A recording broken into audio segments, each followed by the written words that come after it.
welcome, Chris, to Contemplative Light in our world. Yeah, thank you, Clint. Yeah, it's great to be here again. I appreciate the invite. Always, you're always welcome here, and you're a friend and an associate and a partner of Contemplative Light, and I appreciate all you've done with basically our company. Yeah, thanks for that. It's always been always fun and deep explorations that we have together. So I'm looking forward to more of the same here. Yeah. Fantastic, fantastic. Well, I guess the topic today is very interesting, and you have a lot to say about it. It's about Buddhism and the world situation, and you want to just go ahead and get right into it? Yeah, sure. Thanks for that, Clint. And both are huge topics. Buddhism on one hand, and the world situation on the other, current world events. So perhaps taking just a little more of a targeted view, I'd like to anyway, maybe speak about compassion from a Buddhist lens and how that can be, pardon me, very helpful. At least I found it very helpful in engaging in the current world climate. So there's a few different approaches to compassion practices in Buddhist tradition. There's the practices of reciting phrases of compassion towards oneself and then towards others, friends, loved ones, family members, people we don't know, people we don't like, and then eventually to the entire world. And I've done a lot of that kind of practice. I found it very helpful, but it can, in my experience, leave kind of leave one guessing in a way, in a sense, on how to move forward with compassion. It's great to have empathy, right? And that's kind of a precursor to compassion, at least the way I've come to understand it. But compassion really, it's incomplete without that movement forward to help, right? And there's science behind this now. We know through these neurological studies that when somebody's in a compassionate state, their motor cortex is activated. So there is an actual drive, neurologically speaking, when one is in a state of compassion. So I tend to find in a lot of the questions that I get from my retreat participants and people I work with one-on-one, how can I help, right? I've been practicing compassion, I've been practicing meditation. There's this, what should I do about the global warming crisis or about the wars that are erupting across the globe or whatever it is the concern is at the moment. And so I would start there. I often tell people, to start with those, we'll start with the practice of mindfulness first. One needs to really be able to connect to the present moment in order to cultivate a type of compassion, right? We have to be aware of what's happening in our hearts in order to hold space for that activity, right? So mindfulness, very, very helpful for that. Mindfulness, the way I've come to understand mindfulness, is a practice of connecting to the present moment, free from judgment, and with a quality of care. With a quality of care. So it's really this heartfelt connection to the present moment. And right away, when you really tease that definition of mindfulness apart, compassion is kind of inherent in that, right? If I had a friend and every time I called that person, they answered the phone with a non-judgmental and caring way, that would be the friend that I would call all the time, right? And so mindfulness is really a training where we can become that friend to ourselves. And that in itself is a compassionate drive, a compassionate wish, right? So let me just offer a quick definition of compassion then, since I'm going to go down that road. Compassion, the way I've come to understand it, it's the ability to hold space for the suffering of another. Or if we're working with self-compassion, it's the ability to hold space for our own struggle, for our own suffering, for our own discomforts, right? So how do we hold space for the suffering of the world in this current situation is really, I think, the question, right? How do we do that without falling into despair, right? Well, one question I have off the top of my head, and Yeah, I've actually had this mentioned to me, suggested to me that I not do it. But for a while, what I was doing is breathing in all the suffering of the world and breathing out compassion. And yeah. I've had people warn me against that because it would be taking on too much suffering and affect me. At the same time, I know that is an ancient practice. I'm wondering what you have to say about that. Yeah, thanks. And I was going to bring up that type of practice too. It's a great segue, so I appreciate that. So the practice that you're describing there is a practice called Tonglen, and it's a Tibetan uh, practice that's very often done. Actually, nowadays, Tonglen is being offered as a compassion meditation, and there's good reason for that. I've seen it to be effective in that way. But originally, that practice is designed to free us from our ego.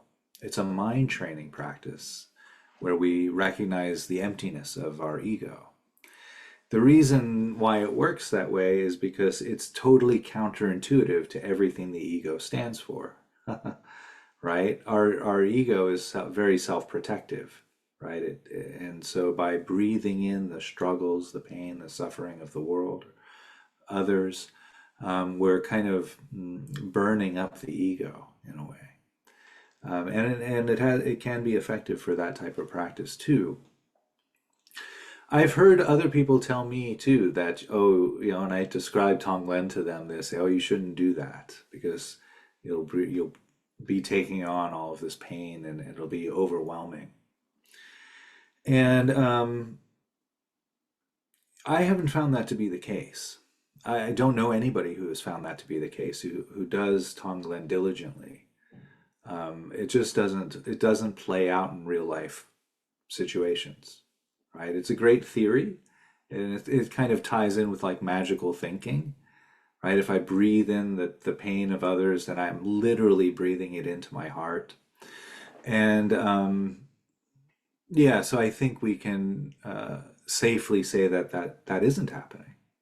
Over thousands of years, so many people have done this practice and haven't had that experience. So and I just want to tweak the practice that you described there just a little bit, because yeah, there's a little bit of imbalance in those two, where the idea is to breathe in the pain, the distress of the world, and we really, on that in breath, we're invited to visualize that pain entering into our body through on black hot smoke. It's this kind of suffocating, almost a tar-like quality of smoke that we inhale. And then on the exhale, we breathe out everything that's joyful and pleasant and good. And we send that to the people we're working with, right? So it's this exchange of breathing in the suffering and struggle and sending out joy and laughter and bliss. And that gives rise to the quality of compassion, like that. I've heard a similar thing from the Bon religion in Buddhism that has a lot of parallels to Tibetan Buddhism. And what I've heard is breathing in all of that as smoke in breathing out all of that as the color green. What do you think of that? I don't know if you've heard that or not. I haven't heard that, but that tracks with the Hindu tradition of the chakras. The color green is the heart chakra, so that would track with that, I think. But yeah, no, that's new to me. But there is a color, and I'm glad you mentioned that because there is a color visualization with the Tibetan version of Tonglen as well, where the joy, the bliss, the wonderful things that we're sending out is visualized on pale moonlight. So we breathe in this heavy black smoke and we breathe out pale moonlight like that.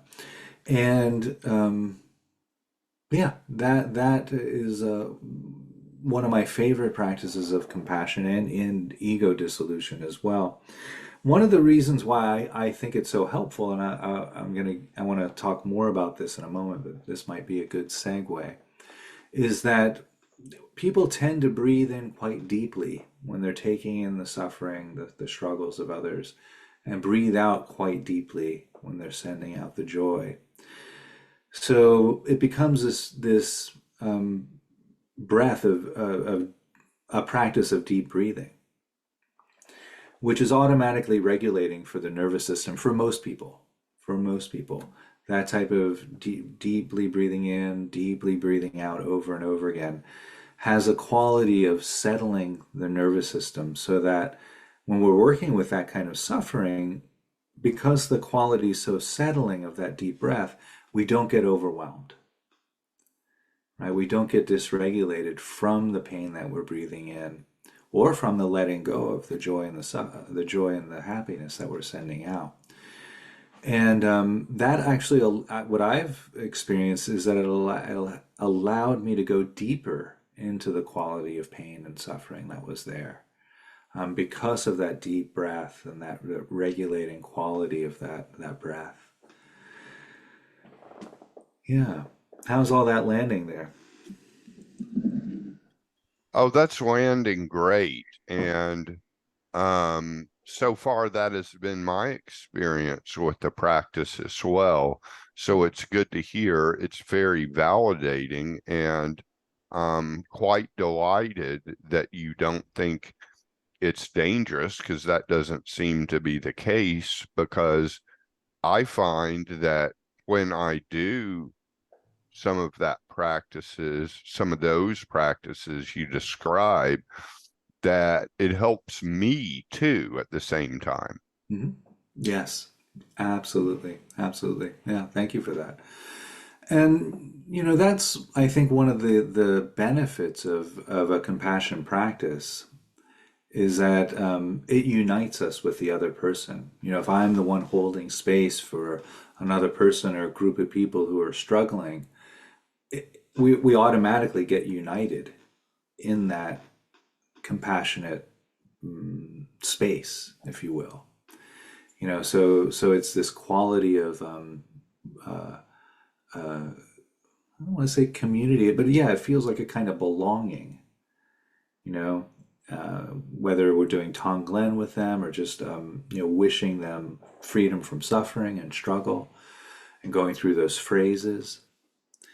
But for me, perhaps I think the most effective type of compassion practice is one that was put forth by Roshi Bernie Glassman, the American Zen priest. And he developed a way of compassionate witnessing where there's three qualities or three steps to it, if you will. And those steps are not knowing, and the second step is bearing witness, and the third step is compassionate action or engagement, if you will, like that. So we have not knowing, bearing witness, and then engagement. And for the people who are listening, I would really invite you to check this out on your own. And I'll kind of describe how I've been exploring this bearing witness compassionate practice. So occasionally I will read the news. I don't watch the news, by the way. I think that's a terrible way of ingesting the news these days because it's so sensationalized. But I do like to read the news and keep up with current events. And I try to when I sit down to read the news, I'll open the app on my phone and I'll just go into a place of quiet. I might take a minute or two and just to breathe and connect to the present moment, notice my body, notice the sounds around me and things like that. And then I'll start to read the article. And when I start to read the article, I try to be in a space of not knowing. So what that means is if I'm reading about the war in the Ukraine, for example, I let go of any idea of what I think should be happening in the Ukraine, right? I let go of any concept of knowing around that situation. And so then I just read the article, take that in. And so that's the bearing witness, right? So I'm not knowing, and then I'm bearing witness to the struggle, bearing witness to the suffering that's there. And from that, not knowing and bearing witness, naturally compassion arises, right? Because when a human being experiences another human being suffering, if we let go of all of the this should be happening, that shouldn't be happening, we let go of any conceived notion about the situation and we just bear witness, our nervous systems resonate with each other. And we just want the other person's freedom from that suffering. And that, for me, has been a great, great support in the current world situation. Yeah. Well, that is extremely validating to hear because curiously enough, we are running into parallels here because I take the exact same approach. I don't watch the news. Now, I get alerts on my phone about the news. Sometimes the only time I watch the news is when I come visit my dad and he has the news on. So I don't watch much news. My wife reads the news and gives me updates sometimes, or most of the time. And I take that Zen, I don't know mind as far as the situation too. I don't know what will happen. I don't know if I'm getting the true story. I don't know what should happen. I'm just kind of taking it in because once I start getting into the trying to predict how it's going to go or trying to paste my own opinion on it too much, there is an anxiety that comes from that. But the I don't know mind very much opens up space, as you've mentioned, holding space. I've always found the I don't know to be very helpful. Yeah. Yeah, thanks for that, Clint. And yeah, it does sound yeah, very parallel to what I'm speaking to there.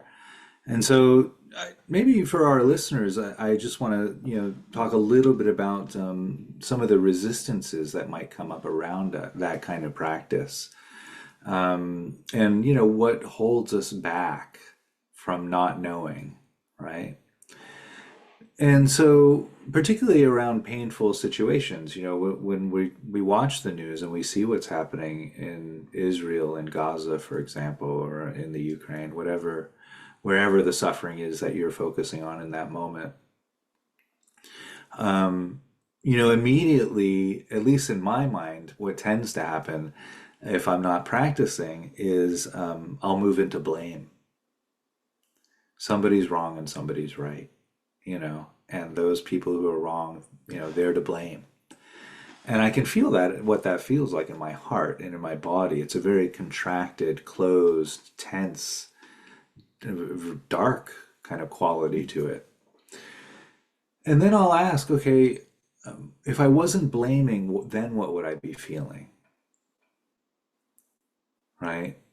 So then we put the blame aside, and maybe anger comes up, right? And then I'll ask again, okay, if I wasn't feeling anger, then what would I be feeling? Okay, there's sadness there, right? Okay. Now we're getting a little bit closer to the heart of the matter, right? So if I wasn't feeling sadness, then what would I be feeling? Hmm.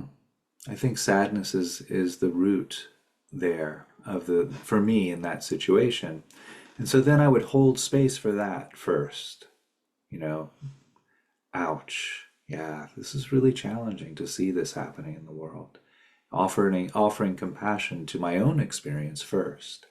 Because once I've held space for myself, then I have space for others, right? But if I'm holding that sadness and really, really sitting with it, that's going to take up a lot of my heart space. And so if I can just acknowledge that it's there, that tends to give me enough room that I can then move forward and be compassionate with others like that. So the challenge, I think, of the not knowing, the bearing witness practice is reactivity, you know, and it's so easy to fall into that with particularly the way the news is offered these days. It's just so biased, it's just so obviously biased that it's easy to go into the binary view of right and wrong, you know, and so to be aware of first, to be aware of that, to be aware of the emotions that are there for ourselves, when blame comes up or when anger or fear come up, to recognize that that's blocking compassion. That's a barrier, a resistance to that compassionate space. And so, we don't want to make the reactivity wrong or bad. We're all reactive to some degree, and the reason why we are all reactive is because it worked for our ancestors to be reactive. It was a successful strategy 200,000 years ago. And so we've inherited reactivity as a part of our nervous system. So we don't want to make that evil or bad or wrong or anything like that. It's a natural aspect of the human experience. But then, you know, well, kind of like what I illustrated there, to get curious about the reactivity and then to just, hold a little space for it and politely put it to one side. Say, okay, let me hold space for this situation now. And the benefit of that, there's so much benefit on the individual level. It's good. There's studies now that show that compassion is good for our immune system. It's good for our health. It boosts cognitive ability. It improves our memory. We have lower levels of stress and anxiety if we're compassionate towards ourselves and towards others. So there's lots and lots of there's over 7,000 studies done on the benefits of compassion. So it's quite a vast body of research there. Um, but from if you want to put all of that aside, just from I think the pragmatic perspective, it makes the world a better place, right? And for me, I think one of my aspirations is just to leave the world better than when I found it. Leave the world just a little bit better than how I found it.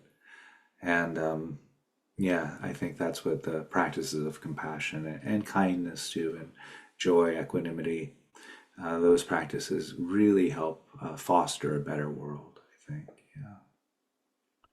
Yeah, yeah. I mean, that's interesting. You say the root is sadness. I often think that the root is that survival mechanism that we've inherited from ancestors, which causes the anxiety, which causes the reactivity. But either way, I get what you're saying, and I certainly would like to leave the world a better place too. I almost feel like it was in a better place when I found it than it is now. Yeah, yeah, I tend to think that as well. I don't know how accurate that is, again, because the news sources that we get any news from these days seems to be tilted in one direction or another. I do know, or I think I know, that we're a lot less violent of a species. Maybe not in 1972, but certainly less violent than we would have been in the 1200s or 1300s. And so, I think, and Kel Wilber talks about this a bit, where he suggests that the human evolution is an epics, and there might be an epic where we really peak, where maybe when we discovered how to farm, and there was all of a sudden there was this 100 or 200 years where art was really developing, and mathematics came out, and science was flourishing, and astrology, and we discovered that the world was round, and that we were in fact orbiting around the sun rather than the sun orbiting around the earth. And so that it was probably one of the epics that really peaked out. And I think now we're probably in one of the valleys, if you will, right? And I think that's gonna, I think we'll survive this valley, and then we'll go into another peak, and I think that next peak will be higher than the last peak we saw. So kind of like the stock market, I guess, right? We're just gradually gonna keep going up like that. Yeah, yeah, it's not linear. And I do think it's a good sign that so many studies are being done in Buddhism, that yoga has really become commonplace in the West, that the mindfulness movement kind of has taken off. I think that more and more people are getting into meditation, whereas meditation used to seem like this occult, strange thing that people wouldn't do.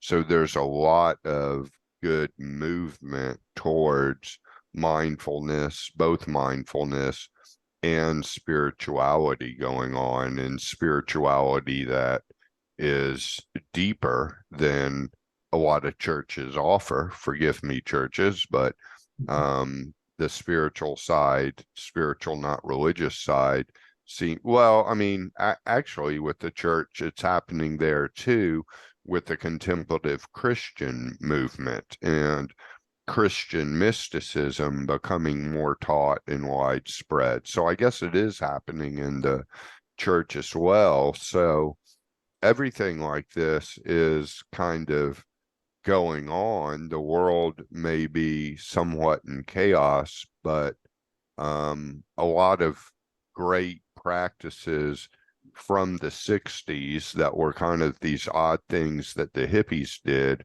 are now becoming mainstream. The question is, have they been kind of commercialized too much? But I guess money is time, so that's a fair thing. I charge for my online classes and my coaching, so I can't really throw stones at anybody else or Tibetan Buddhist teachers charging to be a part of their community. Yeah, no, thank you for bringing that up, and that is an important point. And I think how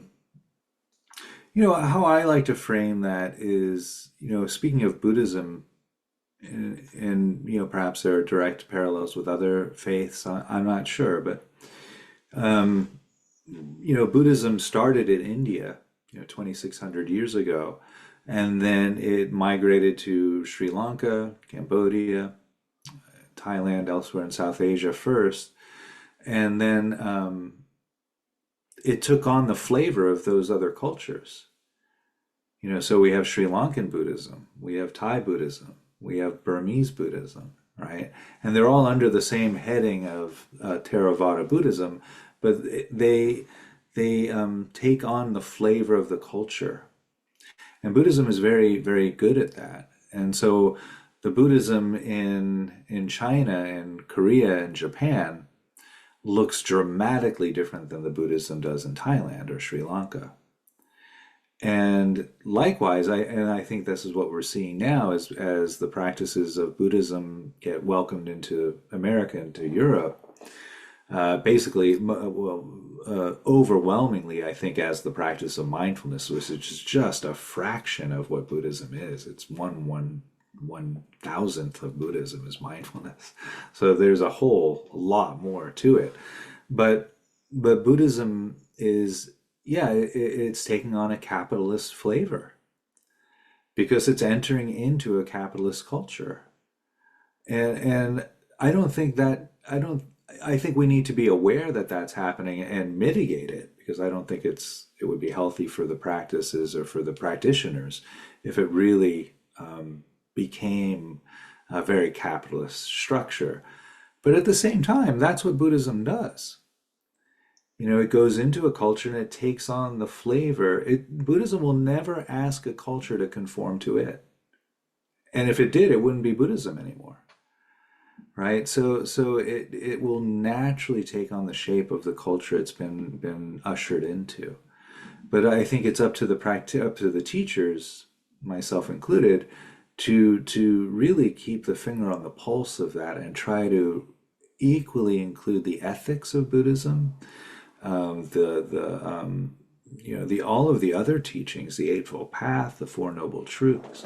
There's so much there, compassion practices that are have yet to be experienced by most of the mainstream West. Yeah. Yes, yes. And on the good side, I guess I also have to be fair and say there's a whole lot of great free content out there too. You don't necessarily have to pay. You can watch videos on YouTube. There's so many channels on Buddhism, so many podcasts on Buddhism. We're talking about it now, and this video and podcast is Right. going to be free to listen to. So we have there's a lot of free stuff going on too that's accessible. So it's a different age. You can work with teachers all over the world just through Zoom, and um, or you could just listen to their videos, and that may be enough to jumpstart your practice, whether it's Buddhism or anything else. So um, the internet has its dangers, has its addictive qualities, but at the same time, if you're disciplined enough to not read the junk, but read all the great stuff that's for free, then you can really learn a lot almost without even taking an online class. Yeah, yeah, you're absolutely right. There's so much out there. Yeah, and there's a website called Dharma Seed that's totally free, and there's thousands of podcasts and talks given by really amazing teachers. It's an incredible resource. If any of our listeners would like to check that out, it's really wonderful. Dharma Seed. Yeah, and there's several other. Yeah, if you know a teacher that you like, they probably have 1,000 videos on YouTube already, and so yeah, go check them out. Yeah, yeah. Well, the world situation is also here in the States with the massive inflation. 73% of Americans are living paycheck to paycheck. Um, People are really hurting financially right now. There's a lot of anxiety about that.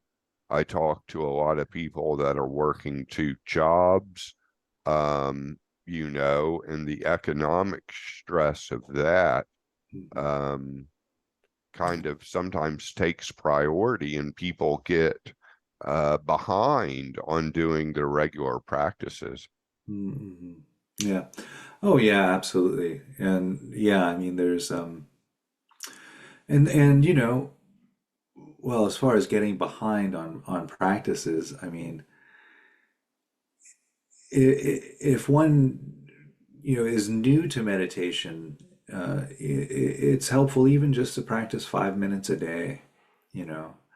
And when I'm speaking to clients who are just starting a meditation practice, that's where we start.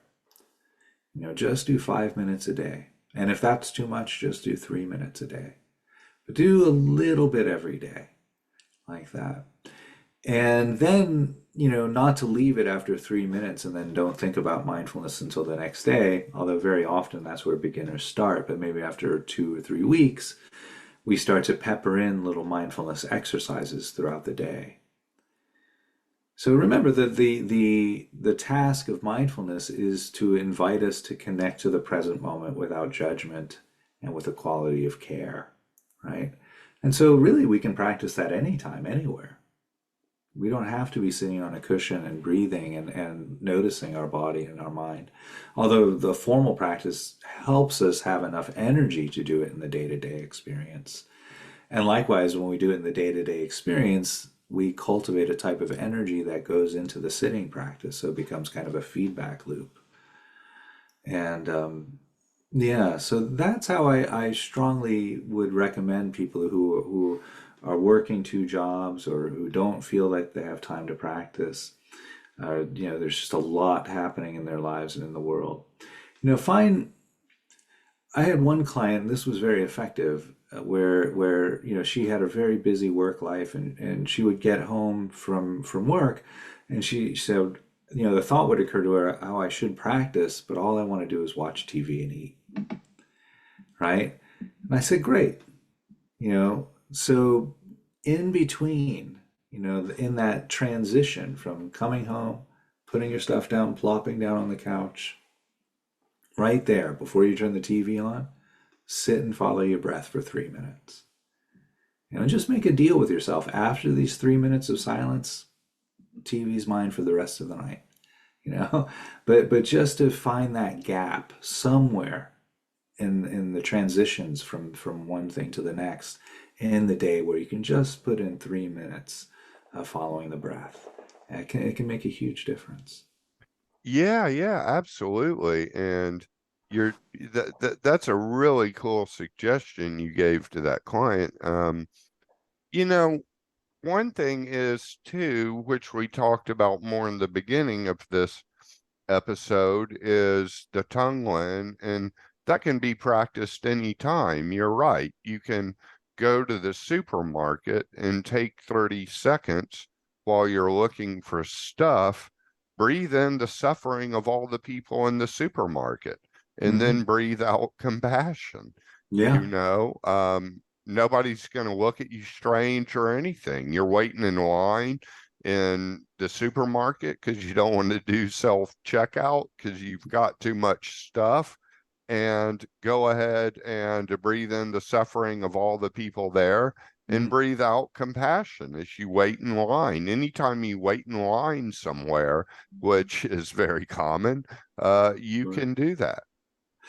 Yeah, yeah, thanks for that. And even if, for some people it might feel like a large ask to breathe in the suffering of the whole supermarket. So you could just do the person in front of you or behind you. Even maybe behind you is better because they have a little bit of a longer wait. And so you take in their suffering and you send them joy and happiness or whatever it is, whatever's pleasant in your life. Yeah, yeah. Okay, well, looking towards the end of this, do you have any closing words? Do you want to kind of give the information for how listeners could follow you and follow up with you? Yeah, sure. Yeah, thanks for that, Clint. Yeah. So well, I desperately need to update my website, but I'll give that first. That's www.suchsweetthunder.org. Suchsweetthunder.org. And my podcast is titled the same thing, Such Sweet Thunder Meditation Program, and also the YouTube channel is under the same name now. So if you're looking for me, if you just Google Chris Luard, Such Sweet Thunder, everything comes up. But if you want to go directly to the website, that's how you would find it there. There's all kinds of information on the website about programs that I run and how to connect with me if you're curious about signing up for one-to-one sessions. I do have spaces available for that. Also, the books that I've written two books. They're up at the website as well. If you're a reader, I don't have audiobooks just yet, but that might be coming in the next year or two. We'll see. Yeah, that's all I've got. Well, thank you so much for being here. Obviously, you're going to come back because you're a regular on this podcast. So I'll look forward to the next time. And it was such a blessing having you. Thanks, Clint. Yeah, it was really lovely to be here. Thank you.